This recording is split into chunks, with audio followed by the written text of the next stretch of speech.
इन 70 सालों में वक्फ बोर्ड ने मुसलमानों के लिए क्या किया? वक्फ बोर्ड मेंबरों ने, चेयरमैनों ने उसको बेच खाया है। उन्होंने उसको लीज पर दे दिया है मोटे पैसे लेकर के। किसी उस पर कब्जे हो गए हैं। जब मुसलमानों को कुछ मिला ही नहीं है तो मुसलमान इसके लिए क्यों इतना आहत हो रहे हैं? मुसलमान सामने आकर के बात मुझे बताए कि वक्फ बोर्ड ने 70 सालों में मुसलमानों को ये फायदा दिया है। हिंदुद्दीन ओवैसी ने लगातार संसद में कहा कि मुसलमानों के हक छीने जा रहे हों। नमस्कार, मैं तनुश्री त्रिवेदी आपका स्वागत करती हूँ हमारे यूट्यूब चैनल पर। जब मैंने वक्फ बोर्ड के बारे में सुना, मुझे ये पता चला कि वक्फ बोर्ड को लेकर नया बिल आने वाला है, वक्फ बोर्ड में संशोधन किया जाने वाला है। क्योंकि मुझे वक्फ बोर्ड के बारे में इतनी जानकारी नहीं है, मेरे मन में तमाम तरीके के सवाल उठने लगे कि वक्फ बोर्ड क्या है, आखिर वक्फ बोर्ड के लिए एक अलग संस्था क्यों बनी है कि जितनी प्रॉपर्टी वक्फ बोर्ड के नाम होती है उस पर सुप्रीम कोर्ट अपना ऑर्डर नहीं दे सकते, उस पर कोई कुछ कोई अपना हक नहीं जता सकता है। इस तरीके के तमाम सवाल मेरे मन में चलने लगे। इसका उपचार, इसका इलाज जो मुझे समझ में आया वो ये कि मैं किसी मुस्लिम व्यक्ति से ही बात करती हूँ जिसको इसके बारे में कुछ अच्छी खासी नॉलेज हो। आज हमारे साथ हैं मुफ्ती साहब जो कि इस्लामिक स्कॉलर हैं। आज इनसे कई सवालों पर हम चर्चा करेंगे। बहुत मामूली से सवाल हैं जो शायद आप लोगों के मन में भी आ रहे होंगे। मुफ्ती साहब, आपका पहले तो बहुत स्वागत है हमारे चैनल पर। एक सवाल मेरे मन में जो सबसे पहले ये आया कि आखिर ये वक्फ बोर्ड क्या है, और अगर मुसलमानों की बात की जा रही है कि वक्फ बोर्ड मुसलमानों के लिए काम करता है तो लगभग 70 साल पहले वक्फ बोर्ड बना। इन 70 सालों में वक्फ बोर्ड ने मुसलमानों के लिए क्या किया? वक्फ बोर्ड एक ऐसी संस्था है जो मुसलमानों के नाम पर दी गई प्रॉपर्टीज को संगठित करके उनका संचालन करती है। पुराने ज़माने में जो मुसलमानों के कुछ बड़े छोटों ने कुछ प्रॉपर्टीज़ दान की होंगी, कुछ ज़मीनें दी होंगी, उनका संचालन करना, उनकी देखभाल करना, ये वक्फ बोर्ड का काम है। इसके लिए 54 में जवाहरलाल नेहरू ने वक्फ बोर्ड को गठित किया था। उसके लिए कानून बनाया था वक्फ एक्ट के नाम से। जैसे जैसे ज़रूरत पड़ती रही वक्फ एक्ट में संशोधन होते रहे और 5 या 6 बार कम से कम उसमें संशोधन हुआ है। लास्टली यूपीए की 2 टर्म मनमोहन सिंह सरकार में संशोधन हुआ है। रेलवे और डिफेंस के बाद इस मुल्क में अगर सबसे ज़्यादा किसी के पास प्राइम लोकेशंस पर प्रॉपर्टीज़ हैं, बड़े बड़े शहरों में, कश्मीर से कन्याकुमारी तक, हर स्टेट में, केरल से लेकर के जम्मू तक, कश्मीर तक, श्रीनगर तक, लद्दाख तक, तो वो वक्फ बोर्ड है। हर स्टेट में प्राइम लोकेशन पर।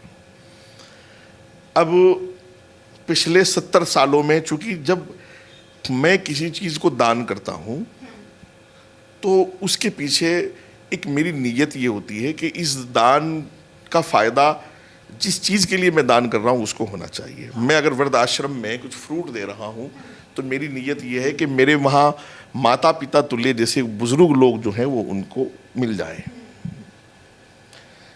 तो वक्फ बोर्ड प्रॉपर्टीज़ जो दान की गई थी वो इसलिए कि विधवा, डाइवोर्सी औरत, गरीब बच्चे जो अपनी तालीम का खर्च नहीं उठा सकते, उनको स्कॉलरशिप देकर, उनके वजीफ़े देकर, उनको खर्चा देकर के बोर्ड जो है वो सब्सिडी से संचालित करेगा। पिछले 70 सालों में कभी ऐसा नहीं हुआ। अगर 70 सालों में किसी बेवा को घर दिया हो, किसी डाइवोर्सी औरत को घर दिया हो, किसी को स्कॉलरशिप दी हो, किसी को IAS IPS बनाया हो, डॉक्टर बनाया हो, MBBS किसी को कराया हो, तो वो सामने आकर के मुझे बताए कि हमें वक्फ बोर्ड ने पैसा दिया था और हम डॉक्टर बन गए हैं, हमें वक्फ बोर्ड ने पैसा दिया था, हम कलेक्टर लगे हुए हैं, हमने IAS किया है, हमने IPS किया, किसी को नहीं दिया। उसमें जैसे और प्रॉपर्टीज आती थी, उसमें कुछ मस्जिदें भी आई हैं। वक्फ बोर्ड ने एक काम यह किया कि उन मस्जिद के मौलानाओं को तनख्वाहें दी हैं, और तनख्वाह वो कब मिली है? जब सरकार ने वक्फ बोर्ड को ग्रांट दी है। जब देखना, जब स्टेट गवर्नमेंट अपना किसी भी असेंबली में, मैं फॉर एग्जांपल यूपी की बात करूंगा कि यूपी में असेंबली में अभी बजट आ रहा है तो उसमें माइनॉरिटीज़ के लिए बजट आएगा। फिर उस माइनॉरिटीज़ में भी वक्फ के लिए अलग से बजट आता है कि वक्फ को हम 10 करोड़ रुपए साल की ग्रांट देंगे। तो वक्फ के अपने नौकर, वक्फ के अपने सर्वेंट, मुलाजिम और वो मौलाना लोग जो भी हैं, उन सब को तनख्वाह सरकार की ग्रांट से मिलती है। अगर सरकार ग्रांट नहीं देगी तो किसी को तनख्वाह नहीं मिलेगी। 9 लाख एकड़ से ज़्यादा जो ज़मीन है वक्फ के पास, इसका ये क्या करते हैं? क्योंकि इनको तो जो तनख्वाह है वो भी सरकार दे रही है। इस पर कब्जे हो चुके हैं। वक्फ बोर्ड मेंबरों ने, चेयरमैनों ने, राजनीतिक जो लोग वक्फ बोर्ड में घुसे उन्होंने उसको बेच खाया है, उन्होंने उसको लीज पर दे दिया है मोटे पैसे लेकर के, किसी हाँ उस पर कब्जे हो गए हैं। और आप इस पर हंसीएगा ये रोइएगा मुझे तो पता नहीं है, जिन मौलानाओं को तनख्वाह दी जाती है उनको तनख्वाह है 12,000, 10,000, दिल्ली में 20,000, 18,000। और जो वक्फ बोर्ड सर्वेंट है, मुलाजिम है, वक्फ बोर्ड का नौकर है, ऑफिस में काम करता है, उसकी तनख्वाह 1 लाख, उसकी 1.5 लाख, 80,000, 70,000। जिनके लिए आ रहा है उनको तो ना के बराबर मिलता है। बेवा को, विधवा को वजीफा मिल रहा है 500 रुपये महीना, 1,000 रुपये महीना, और वक्फ बोर्ड का जो नौकर बैठा हुआ चपड़ासी उसको मिल रहे 70,000 रुपये महीना। तो आप बोर्ड की बदकिस्मती ये देखिए, वो भी सरकार ग्रांट देगी तो मिल जाएगा, सरकार ग्रांट नहीं देगी, भीख मंगों का अड्डा है। करप्शन, बेईमानी, चोरी, कोई प्रॉपर्टी नहीं है ऐसी जो इन्होंने बेच न दी हो। आप ये देखिएगा, वक्फ बोर्ड की जो दुकानें हैं उनका किराया मिलेगा आपको 50 रुपये की पर्ची महीने का। वही चांदनी चौक में आप जाके दुकान लीजिए तो अभी मिलेगा 2 लाख 3 लाख रुपए का किराया। और वक्फ बोर्ड की दुकान का किराया 50 रुपये की पर्ची, 200 रुपये की पर्ची, 1,000 रुपये की पर्ची, 1,200 रुपये की पर्ची। वो पर्ची कटा लेंगे और चेयरमैन को दियाएंगे 20 लाख रुपए की, यार ये 20 लाख रुपए पकड़ो, इस दुकान की पर्ची हमको दे दो। तो ये सब करप्शन बोर्ड ने किया है। 70 साल बोर्ड को बने हुए हो गए, मुसलमानों को कोई तालीमी इदारा, कोई एजुकेशन इंस्टीट्यूट कुछ नहीं दिया है। तो इस पर फिर जैसे आपने बोला कि मुसलमानों को कुछ नहीं दिया, तो जब मुसलमानों को कुछ मिला ही नहीं है तो मुसलमान इसके लिए क्यों इतना आहत हो रहा है, क्यों ये सवाल उठ रहे हैं कि जो है संविधान का गला घोटा जा रहा है? मुसलमान तो आप अब देखिएगा, मैं फिर मेरी बातें चुभती हैं लोगों को, फिर वो मुझे बेचारे ताली तो नहीं देते, गाली ज़रूर देते हैं। मुसलमान तो ट्रिपल तलाक के लिए भी यही कह रहा था कि संविधान को ने हमारी शरीयत को लूट लिया है। ट्रिपल तलाक से हमारी माँ बहनों को मिल क्या रहा था? लड़ाई हुई जहाँ तलाक, सऊदी से तलाक, दुबई से तलाक, कतर से फायरिंग, बस ख़त्म। गुस्सा आया, बीबी हाई हुआ, तलाक। सरकार उस पर नियंत्रण करना चाहती है, सरकार उसको काबू रखना चाहती है, उस पर कानून लाना चाहती है। और मुस्लिम पर्सनल लॉ बोर्ड और मुस्लिम स्कॉलर जितने भी हैं ना, ये फ्रॉड, ये सब कह रहे हैं कि सरकार जो है वो इंटरप्ट कर रही है, दीन में दखल कर रही है। तो जब इतने गंभीर विषय पर, तलाक जैसे गंभीर विषय पर, एनआरसी सीए क्या था, होम मिनिस्टर ने, राजनाथ सिंह ने पार्लियामेंट के पटल पर कहा इस देशवासियों से एनआरसी सीए का कोई लेना देना नहीं है, मुसलमानों को कोई छेड़ेगा नहीं। उसके बावजूद वो रोड बैठ करके शाहीन बाग में रोड पर रोक कर बैठे रहे कि साहब हमें निकालने की तैयारी की जा रही है। मैं समझता हूँ, मुझे इनकी हरकतों से लगता है कि ये भारत को सच्चे मन से अपना राष्ट्र नहीं मानते। हाँ, जो मुसलमान सच्चे मन से भारत को अपना राष्ट्र मानता है वो ऐसी बातें करेगा। वो ट्रिपल तलाक और शाहीन बाग के लिए रोड नहीं रोक करके बैठेगा। आज बांग्लादेश में क्या हो रहा है, शेख हसीना इस्तीफा दे के मुल्क से निकल चुकी है, पूरी दुनिया को पता है। और बंगाली सब जो है वो अपनी प्रॉपर्टियों को जला रहे हैं। शेख हसीना के कपड़ों के साथ क्या मजाक हुआ, शेख हसीना के फादर जो वहाँ के राष्ट्रीय पिता है मुजीब, उनके साथ क्या हुआ। तो ये सब कट्टरपंथ की सोच है, इनके अंदर राष्ट्रवाद की सोच नहीं आ सकती। भाई तुम्हारा मकसद था शेख हसीना को हटाना, वो मुल्क छोड़ के चली गई है, उसने रिज़ाइन कर दिया, लेकिन आप मुल्क को और उसकी संपत्ति को लूटे जा रहे हैं और आग लगाए जा रहे हैं। तो आपकी मानसिकता जो है वो कट्टरपंथी और टेररिस्ट जो है वो आतंकवाद से भरपूर आप जो है प्रभावित हैं। आप आतंकवादी हैं, प्रभावित नहीं बल्कि आप आतंकवादी हैं। तो ये बिल्कुल आतंकवाद, हाँ, आतंकवादी से क्या कुछ कम की सोच है। अगर आप ट्रिपल तलाक पर भी सड़कों पर आकर के बंद करने की बात कर रहे हो, शाहीन बाग पर भी आप सड़कों पर आकर के बंद करने की बात कर रहे हो, मुसलमान सामने आकर के बात मुझे बताए कि वक्फ बोर्ड ने 70 सालों में मुसलमानों को ये फ़ायदा दिया है तो हम उसकी बात को मान लेंगे। और 70 सालों में फ़ायदा नहीं हुआ तो वक्फ बोर्ड की प्रॉपर्टी को नेशनल संपत्ति घोषित किया जाए, सरकार कब्जे छुटाएगी और राष्ट्रीय हित में उसका इस्तेमाल करेगी। वक्फ बोर्ड की जितनी भी प्रॉपर्टी होती है उस पर ना सुप्रीम कोर्ट कुछ बोल सकती है, ना हाई कोर्ट और ना ही कोई तीसरा, उसके लिए जो है एक अलग संस्था है। तो जब संविधान की बात होती है कि एक देश एक संविधान, तो यहाँ पर जो है कोई संविधान नहीं लगता है ना। और जितनी भी प्रॉपर्टी, अब जैसे मैं हिंदू हूँ, मेरी कोई प्रॉपर्टी है, वो वक्फ बोर्ड चाहे तो अपने नाम कर लेगा, उसके बाद मुझे सुप्रीम कोर्ट जाने का अधिकार नहीं है, मैं सुप्रीम कोर्ट में अपील नहीं कर सकती हूँ, मुझे वक्फ बोर्ड के पास जाना होगा। तो क्या वक्फ बोर्ड की जो संस्था है इसने अभी तक मतलब कुछ इस तरीके का केस किया है, या कुछ ऐसे मुझे एग्जाम्पल्स जानने हैं कि किसी हिंदू की ज़मीन अगर उन्होंने ले लियो, उसकी प्रॉपर्टी ले लियो, तो उसे उन्होंने वापस किया हो, ये पता चलने के बाद कि ये वक्फ बोर्ड की ज़मीन नहीं है? देखो, ये तो इन्होंने रूमर एक फैलाया है कि हाई कोर्ट सुप्रीम कोर्ट नहीं जा सकते हैं, लेकिन उसका एक छोटा सा प्रोसीजर ये है कि आपको पहले वक्फ ट्रिब्यूनल में जाना होगा। ये क्या है? थोड़ा ये सा वक्फ clear बताइए। ये एक पर्सनल कोर्ट है वक्फ बोर्ड की। हाँ। पहले वहाँ सुनवाई होगी उसकी, और वक्फ बोर्ड का प्रोसीजर इतना ढीला होता है कि कई कई साल तक तो मुकदमों की सुनवाई शुरू नहीं होती इनके यहाँ। और दूसरा एक खतरनाक बात यह है कि वक्फ बोर्ड में कब कागज़ चोरी हो जाए, कब आग लग जाए डाटा में, और कब कहाँ चला जाए कुछ पता नहीं होता। और ये लेने की बात करते हैं, देने की बात नहीं करते, जो आप कह रही है कि कोई ऐसा एग्जाम्पल इनके पास नहीं है।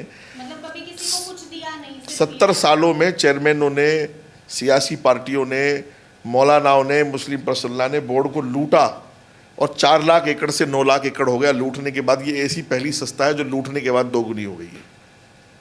तो डाउट्स हैं, उनको क्लियर करना होगा। तो इसलिए बोर्ड कोई अच्छी जगह नहीं रह गई है। बोर्ड हमेशा करप्शन का अड्डा रहा है। दिल्ली वक्फ बोर्ड की पिछले 7-8 सालों से कई सीबीआई जांचें चल रही हैं, आप पता निकाल लीजिएगा, खोज कर लीजिएगा। अच्छा, मैं जब वक्फ बोर्ड के बारे में पढ़ रही थी, क्योंकि मैंने सोचा थोड़ी जानकारी इकट्ठा करके तब आपके पास चलती हूँ। सबसे पहले जो मैंने देखा कि नेहरू जी इसको लेकर आए, वो लाए थे, उन्होंने कहा था कि जिनके बच्चे नहीं हैं वो अपनी ज़मीन जो है वक्फ बोर्ड के नाम कर सकते हैं। उसके बाद इसमें जब संशोधन किया गया नरसिम्हा राव की सरकार में, तब ये संशोधन किया कि किसी भी मुस्लिम की प्रॉपर्टी जो है आप वो अपने नाम कर सकते हैं। उसके बाद यही जब यूपीए की सरकार 2013 में जब जाने वाली थी, बीजेपी आई है, उससे पहले ये संशोधन किया गया कि आप किसी की भी प्रॉपर्टी वक्फ बोर्ड के नाम कर सकते हैं। यानी वक्फ बोर्ड चाहे हिंदू हो चाहे मुस्लिम हो, किसी की भी प्रॉपर्टी को अपने नाम कर सकता है। तो ये मतलब किस तरीके की चीज़ है? मैंने तमिलनाडु का भी एक केस पढ़ा, तो उसमें भी ये था कि एक पूरे गांव को जो है वक्फ बोर्ड ने अपनी ज़मीन बता दिया, जिसमें एक 1500 साल पुराना मंदिर था। वक्फ बोर्ड में ज़मीनों का पहले इंदराज हुआ करता था। एक रजिस्टर लेके बैठते थे और वो जाते थे कि साहब ये ज़मीन है हमारे मोहल्ले में और इसका इंदराज कर लो, ये हम आपको दे देते हैं। वो ज़मीन कैसी थी? वो ज़मीन पुरानी बाप दादाओं का झगड़ा था, वो हल नहीं हो रहा, बड़े बड़े परिवार हो गए, तो ये वक्फ बोर्ड को दे दो। वक्फ बोर्ड को सिर्फ ये अधिकार था कि वो मुसलमानों से ज़मीन ले ले और मुसलमानों ही के लिए इस्तेमाल कर ले उसको, बस। इससे ज़्यादा कोई वक्फ बोर्ड की कोई अधिकार की बात नहीं थी। बाद में वक्त तुष्टिकरण के कारण जो है वो सरकारें उसमें संशोधन करती चली गई और उसका पावर बढ़ाती चली गई, फिर यहाँ तक कि वो बहुत पावर में आ गया। मैं समझता हूँ कि जो अब सरकार संशोधन करेगी वो बोर्ड के हक में होगा, देश के हित में होगा, राष्ट्रीय हित में होगा, मुसलमानों के हित में होगा, और मुसलमान अपना फ़ायदा राष्ट्र हित में समझें। मुसलमान अपनी दुकान हमेशा जो अलग खोल करके बैठते हैं अपने नेताओं के कहने पर, ये दुकान बंद कर दें। जहाँ राष्ट्र है वहाँ मुसलमान है, जहाँ मुसलमान है वहाँ राष्ट्र है, ऐसी धारणा बनाएं, ऐसी भावना बनाएं, और वक्फ बोर्ड की प्रॉपर्टी को नेशनल संपत्ति घोषित करें, और ये भावना बनाएं कि हमारा सब कुछ देश के लिए और देश का सब कुछ हमारे लिए है। अपने आप को अलग नागरिक, अलग मज़हब का नागरिक, अलग दीवार खींच करके अलग राष्ट्र बनाने की कोशिश ना करें। मज़हब के नाम पर पाकिस्तान बंटवा के वो देख चुके हैं, दुनिया में कितना उनको नुकसान हुआ है। बांग्लादेश भी मज़हब के नाम पर बटा था, वो जो कुछ वहाँ बांग्लादेश में हो रहा है वो दुनिया देख रही है। तो इसलिए जो सबक तुमने पढ़ा और वो लुट चुका है सबक, उस सबक की तरफ, उस लेसन की तरफ ना जा करके उस सबक की तरफ चलें जो असल सबक है। वो सबक ये है कि हम राष्ट्र के लिए और राष्ट्र हमारे लिए, बस। अच्छा, असदुद्दीन ओवैसी ने लगातार संसद में कहा कि मुसलमानों के हक छीने जा रहे हैं, उनके हितों का संरक्षण हो रहा है। इस तरीके से वो लगातार ये चीज़ें बातें बोल रहे हैं, और जब ये वक्फ बोर्ड पर बात आई तब भी उन्होंने यही कहा कि इस देश से मुसलमानों को निकालने के लिए, उनके हक छीनने के लिए ये सारी चीज़ें हो रही हैं। ओवैसी भी उन्हीं लोगों में से है जिन्होंने इस बोर्ड को 70 सालों में नुकसान पहुंचाया है और पहुंचाने की कोशिश की है। ओवैसी कभी ये नहीं बताएंगे आपको कि वो कौन सा हक है मुसलमान का जो सरकार ने छीन लिया। क्या 3 तलाक देना मुसलमान का हक है? नहीं। हमारी माँ बहनें उससे कितनी पीड़ित हुई हैं, फिर वो हलाला की कंडीशन पर क्या आकर के खड़ी हुई हैं, और उनको किस प्रताड़ना, किस मुसीबत से गुजरना पड़ा वो ओवैसी नहीं जानते हैं।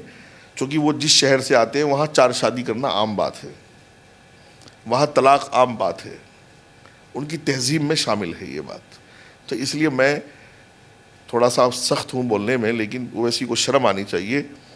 इस सरकार ने 10 साल में कोई एक काम भी ऐसा नहीं किया जिससे मुसलमानों का मजहब या मजहबी मामलात में उसने इंटरप्ट किया हो। ट्रिपल तलाक का कानून बनाना मैं समझता हूँ औरतों के तहफ़्फ़ुज़ के लिए, उनकी सिक्योरिटी के लिए बहुत ज़रूरी था। CNRC पर बात हो रही थी, वो देश की सुरक्षा के लिए बहुत ज़रूरी था। वक्फ एक्ट की बात हो रही है तो ये भी मैं समझता हूँ देश हित में हो रही है, और जब देश हित में हो रही है तो मुसलमान भी उसी देश में रहता है, मुसलमान उस देश से अलग नहीं है। तो मुसलमानों को दिक्कत क्यों है फिर? अब मुसलमानों को दिक्कत, आम मुसलमानों को दिक्कत नहीं है। जो दुकानदार मुसलमान हैं, मुल्ला जो लोग हैं, मुस्लिम पर्सनल लॉ बोर्ड वाले, जमीयत वाले, जिन्होंने 70 साल में मज़हब के नाम पर 75 साल में अपनी दुकानें लगाई हुई हैं, चूँकि अब उनको दुकानें बढ़ाने का टाइम आ गया तो जाहिर सी बात है 75 साल का रोज़गार मिनटों में तो ख़त्म होता नहीं, उसको भी टाइम लगता है। तो इसलिए फड़फड़ा रहे हैं, फड़फड़ाने दीजिए। मुसलमान भी जान रहा है कि उसकी लीडरशिप ने, उसके धार्मिक लीडरों ने और उसके राजनीतिक लीडरों ने उनके साथ क्या किया, वो सब जानता है। फिलहाल जैसे अगर अभी हम संविधान की बात करें तो संविधान के तहत आपको क्या लगता है कि जो वक्फ बोर्ड था इसको रहना चाहिए कि नहीं रहना चाहिए? वक्फ बोर्ड को नहीं रहना चाहिए, मैं बार बार कह रहा हूँ, उसको नेशनल संपत्ति घोषित करें। UCC का लागू पूरे देश में होना चाहिए। एक डंडा, एक झंडा, एक संविधान, एक कानून, एक देश, एक राष्ट्र और एक राष्ट्रवादी, बस। आपने इतनी सब बातें कही, मुझे एक चीज़ जो मेरे मन में खटकी वो यही है कि जब इन 70 सालों में 70 साल हो गए कानून बने हुए, जो है वक्फ बोर्ड आए हुए, 70 सालों में जब किसी मुसलमान के साथ ही कुछ नहीं अच्छा हुआ, जैसे आपने बताया, कहा गया कि मदरसे हो सकता है उनके लिए बने हो कुछ इस तरीके से, हो सकता है हॉस्पिटल बने हो, जो ये लाया गया था वक्फ बोर्ड इसीलिए लाया गया था कि ये सारी चीज़ें हो, जबकि ये सब कुछ नहीं हुआ, तो उसके बावजूद किसी भी मुसलमान ने इस पर सवाल क्यों नहीं उठाया? ये आपको मैं टारगेट देता हूँ, आप बोर्ड के ऑफिस जाइए, स्टेट, हर स्टेट में बोर्ड का ऑफिस है, दिल्ली में भी है, और जा करके उनकी लिस्ट मांगी कि कितने स्कूल हैं, कितने मदरसे हैं। आपके मस्जिदों की बात नहीं करनी है, कितने स्कूल हैं, कितने हॉस्पिटल हैं, कितने मदरसे हैं, कितने वृद्धाश्रम हैं, बेवाओं के लिए, विधवाओं के लिए क्या किया है, डाइवोर्सी औरतों के लिए क्या किया, वो लिस्ट लेकर के आइए, फिर उस लिस्ट पर दोबारा से हम चर्चा करेंगे, ठीक है? अच्छा, जैसे ये घर वगैरह जो हम लोग खरीदते हैं, जैसे मेरा कोई घर है यहाँ पर, तो उसकी मैं नोटरी कराऊंगी, रजिस्ट्री कराऊंगी, तो इसके जितने भी पेपर्स होते हैं वो सरकारी दफ्तरों में भी रहते हैं ना, तो सरकारी दफ्तरों को या सेंट्रल गवर्नमेंट को ये चीज़ पता होती है कौन सी जायदाद मेरी है। तो क्या वक्फ बोर्ड के पास कुछ इस तरीके के कागजात होते हैं जो वो किसी भी प्रॉपर्टी को अपना बता सकती है? वक्फ बोर्ड के पास बहुत पुराने पुराने गज़ट मिलेंगे आपको। वो गज़ट हैं किसानों के टाइम के। उसके बाद वो गज़ट जो है, किसानों ने ज़मीन इनको बेची, इन्होंने इनको बेची, ऐसे बिकती बिकती वो बहुत दूर चली गई और वो गज़ट लिए बैठा हुआ है। वक्फ बोर्ड की एक ख़ास बात और है, मतलब जो ज़मीन बिकी उसका रिकॉर्ड नहीं है उनके पास, बस वो पुराने गज़ट लिए बैठे हैं। अच्छा। एक चीज़ वक्फ बोर्ड की ख़ास बात और है, उनको पता है कि ये हमारी प्रॉपर्टी है और वक्फ बोर्ड के चेयरमैन ने इनको बेच दिया है, और भी मैं कोर्ट चला गया हूँ कि ये चेयरमैन ने बेईमानी करके इनको दे दी है। अब वक्फ बोर्ड का वकील कोर्ट में बताएगा कि ये ज़मीन हमारी नहीं है, और उसका जब मन होगा तो वो आपके घर को बताएगा कि हमारा है। वक्फ बोर्ड करप्शन का अड्डा, मैं इसकी डिटेल, बहुत लंबी बात हो जाएगी। कभी किसी प्रॉपर्टी को वक्फ बोर्ड ने ये कहा है कि ये प्रॉपर्टी हमारी नहीं है? नहीं कहते हो, वो लेने वाले हैं, देने वाले नहीं ना। मैंने बताया आपको मैंने बहुत अच्छा रास्ता बताया है। चूँकि आप पत्रकार हैं, एक तरफा बात तो नहीं सुननी चाहिए। आप बोर्ड के ऑफिस जाइए और उनसे लिस्ट लेके आइए कि आपकी दिल्ली में सामाजिक एंड सोशलिस्ट जो आपने सोशल काम किए हैं वो सब हमें दे दें। कितने स्कूल हैं, कितनी स्कॉलरशिप है, कितने विधवा और कितने डाइवोर्सी बच्चे पढ़ रहे हैं, औरतों को वजीफ़ा मिल रहा है, कपड़े लत्ते, उस पर फिर हम लोग चर्चा करेंगे, ठीक है? चलिए, आपका बहुत बहुत धन्यवाद। ये देखा क्या कहना था एक मुस्लिम स्कॉलर का, जो खुद एक मुस्लिम है, वो लगातार ये चीज़ कह रहे हैं कि इन 70 सालों में वक्फ बोर्ड ने कुछ भी नहीं दिया। और जब हम बात करते हैं वन नेशन वन कॉन्स्टिट्यूशन की, तो हमको ये ध्यान रखना चाहिए कि चाहे हिंदू हो, चाहे मुसलमान हो, चाहे मंदिर हो, चाहे मस्जिद हो, चाहे वक्फ बोर्ड हो, सबको एक ही दायरे के अंदर सीमित रहना है। ऐसी तमाम जानकारियाँ हम आपके लिए लाते रहेंगे, आप बने रहिए हमारे साथ। धन्यवाद।